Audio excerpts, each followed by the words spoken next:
오늘 말씀은 로마서 1장 18절에서 25절까지의 말씀이 되겠습니다. 하나님의 진노가 불의로 진리를 막는 사람들의 모든 경건하지 않음과 불의에 대하여 하늘로부터 나타나나니 이는 하나님을 알만한 것이 그들 속에 보임이라. 하나님께서 이를 그들에게 보이셨느니라. 창세로부터 그의 보이지 아니하는 것들 곧 그의 영원하신 능력과 신성이 그가 만드신 만물에 분명히 보여 알려졌나니 그러므로 그들이 핑계하지 못할지니라. 하나님을 알되 하나님을 영화롭게도 아니하며 감사하지도 아니하고 오히려 그 생각이 허망하여지며 미련한 마음이 어두워졌나니 스스로 지혜 있다 하나 어리석게 되어 썩어지지 아니하는 하나님의 영광과 썩어질 사람과 새와 짐승과 기어다니는 동물 모양의 우상으로 바꾸었느니라. 그러므로 하나님께서 그들을 마음의 정욕대로 더러움에 내버려 두사 그들의 몸을 서로 욕되게 하게 하셨으니 이는 그들이 하나님의 진리를 거짓 것으로 바꾸어 피조물을 조물주보다 더 경배하고 섬김이라. 주는 곧 영원히 찬송할 이시로다. 아멘. 오늘의 말씀을 요약하면 하나님의 영원하신 능력과 신성이 그분이 만드신 모든 만물에 드러나 있다라고 바울이 고백을 합니다. 그러기 때문에 불의로 진리를 막는 사람들이 이를 핑계하지 못한다고 말합니다.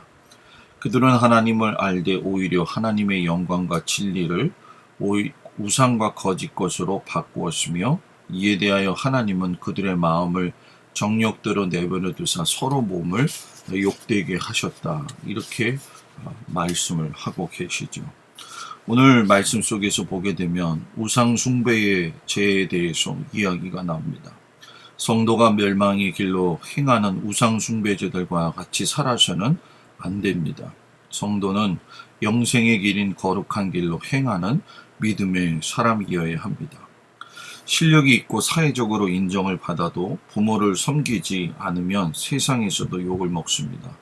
하물며 창조주 하나님을 외면하고 헛된 우상을 섬기는 자들은 얼마나 무서운 형벌을 받게 될까요? 우상 숭배의 길에서 속히 떠나 하나님만을 온전히 섬기는 것이 얼마나 복된 삶인지를 깨달아야 될 줄 믿습니다. 일단 우상 숭배라고 하는 것은 하나님을 알지 못한 죄입니다.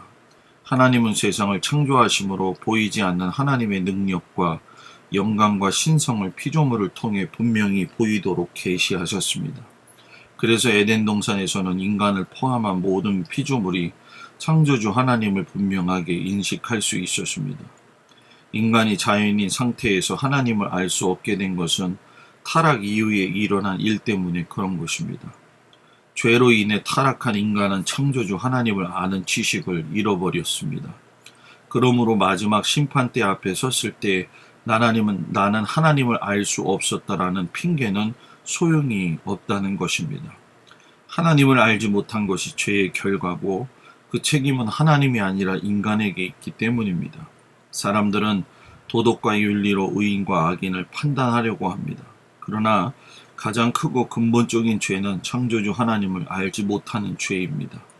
그래서 모든 사람에게 복음이 필요한 것이고 복음을 믿어 중생함으로 영의 눈을 떠야 하나님을 알 수 있는 것입니다. 또한 창조주의 영광을 우상으로 바꾸어서는 안 됩니다. 죄로 인해 하나님을 알 수 없게 된 인간은 눈으로 볼 수 있는 형상을 만들어 놓고 그 앞에 절하는 어리석음을 범하게 되었습니다. 하나님은 인간을 보이지 않는 하나님의 형상을 따라 지으셨습니다. 그러므로 인간은 피조물 중에 하나님을 가장 잘 나타내는 존재입니다. 그렇게 하나님께서 만드셨음에도 불구하고 타락한 인간은 자신이 하나님의 형상임을 망각하고 다른 피조물 형상을 만들어 신으로 숭배하는 어리석음을 가졌습니다. 이는 하나님을 욕되게 하는 죄악인 동시에 창조주의 뜻을 거스르는 죄악입니다. 그래서 하나님은 율법에서 가장 먼저 우상을 만들지도 말고 그 앞에 절하지도 말라고 강조하셨던 것입니다. 우상 숭배의 죄는 창조주 하나님에 대한 무지의 필연적 결과입니다. 헛된 우상에게 돌려줬던 모든 영광을 하나님께 온전히 돌리는 것이 바로 성도가 행해야 될 사명입니다. 또한 탐욕을 따라 사는 우상 숭배자가 되면 안 됩니다. 우상 숭배의 죄에 빠진 인간은 영원하신 하나님의 영광을 보지 못하기 때문에 썩어질 세상에 대한 탐욕을 따라 살아갑니다. 세상에 대한 탐욕이 바로 우상 숭배의 죄입니다. 성경은 하나님이 우상 숭배에 빠진 자들을 심판하시기 위해 그들의 범죄를 방치하셨다고 말합니다. 육체의 정욕과 안목의 정욕과 이생의 자랑을 따라 살아가는 우상 숭배자들은 마지막 때의 우상 숭배들과 우상들과 함께 영원히 꺼지지 않는 불못에 던져질 것입니다. 반면에 성도는 하나님의 주권적인 구원 역사로 새 생명을 얻어 하나님의 나라를 소유할 것입니다. 그러므로 성도는 세상의 우상 숭배자들과 달리 창조주이시며 구원주이시며 영원한 왕이신 주님을 온전히 섬기며 그분께 찬양과 영광을 돌리며 살아야 합니다.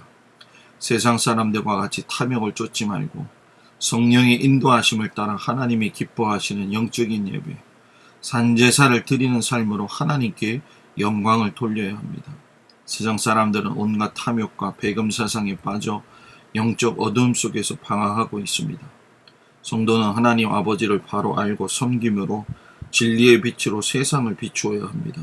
갈 길을 잃은 자들을 인도해 하나님을 믿고 하나님의 나라의 백성 되게 하는 사명을 충성하게 감당해야 될 줄 믿습니다. 기도하겠습니다. 아버지 하나님, 우리가 만물의 영장으로서 하나님의 형상을 따라 지음받았습니다. 그럼에도 우리의 마음속 한편에는 우상을 숭배하는 죄악된 근성의 모습이 남아 있습니다. 하나님을 최선으로 섬기며 살아갈 수 있는 저희들 되어지도록 인도하여 주시고, 내가 좋아하고 내가 탐하고 있는 우상들을 멸할 수 있도록 내 믿음을 든든케 하여 주옵소서.